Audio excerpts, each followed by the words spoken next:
Hello guys! Welcome to my YouTube channel. Ako pala si Teddy Forlanda. At ang topic natin ngayon ay kung bakit marami sa ating mga Pilipino ay mahihirap. Okay?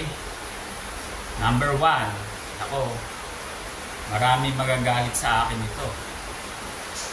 Ay ang religion.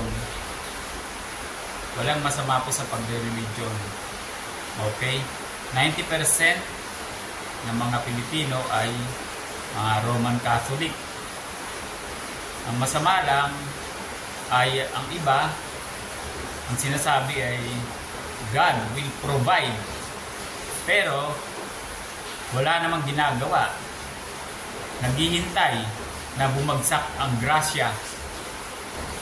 Well, mali po itong ganitong kaisipan.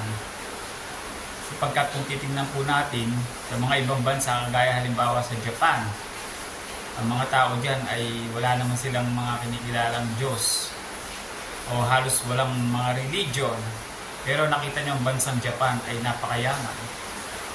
So, ano ang mali sa mga Pilipino? Yan, yung God will provide. Tama, God will provide, pero gagawa ka sapagkat hindi naman bababa dito si Kristo para bayaran ang upa mo. Hindi po ba? Tama.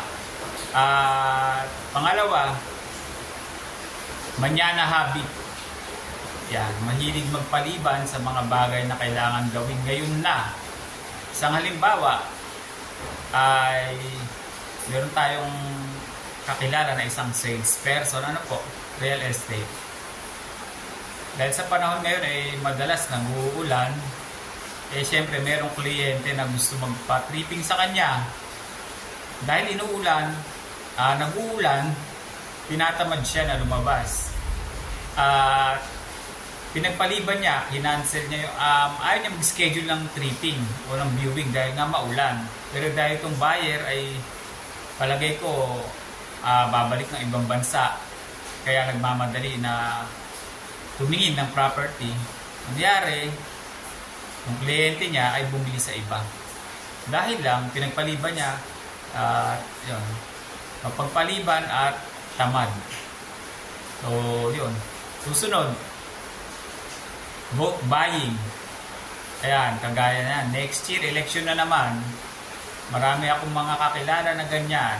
Tuwing dumarating ang election, ay nagsisiuwian sa kanilang mga probinsya, sa Visayas o sa Mindanao.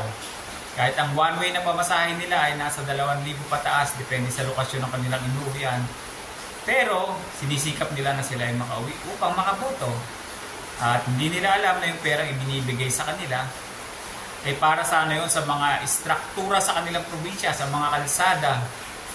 Kaya ang probinsya nila ay mahirap pa rin sapagkat yung pera na para sana doon sa mga infrastructure o proyekto na gagawin ay ipinamigay na sa kanila. Maaaring may tulong naman ito sa ekonomiya pero napakaliit lang at sigurado naman na siyempre pag nahalal yung iyong binoto, babawiin din po yan. Kaya ano yan generational yung poverty. Paulit-ulit lang po yan. At susunod, yung entrepreneurial spirit. Napansin niyo po ba, karamihan sa ating mga mayayaman, halos lahat ng mga pinakamayayaman dito sa ating bansa, tignan niyo yung mga apelyido. Hindi po ba? Hindi po yan mga native na Filipino. Ang karamihan po dyan ay Chinese na nag-migrate dito lang sa ating sa Pilipinas. At yung iba may mga dugong Kastila o iba pang mga lahi na sila ang namamayagpag pagdating sa mga negosyo. Bakit po?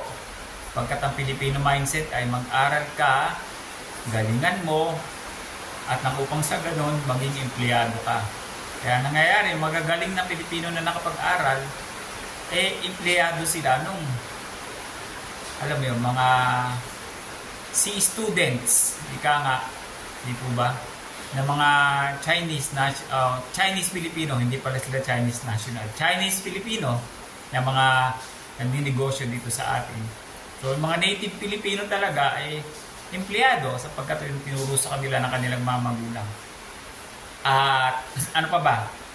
Nag-iisip pa po ako eh. Kayo, baka meron pa kayo naisip na mga kadahilanan kung bakit ang Pilipinas ay mahirap at ang mga Pilipino ay mahihirap. Meron po bang mali sa ating kultura? Paki-comment below po kung meron kayong mga idaragdag o maaaring naiisip ninyo na nagpapahirap sa mga Pilipino at mga dahilan kung bakit mahirap ang mga Pilipino. So ayan guys, maraming salamat po sa inyong pagsubaybay, and don't forget to subscribe to my channel. Hanggang sa muli!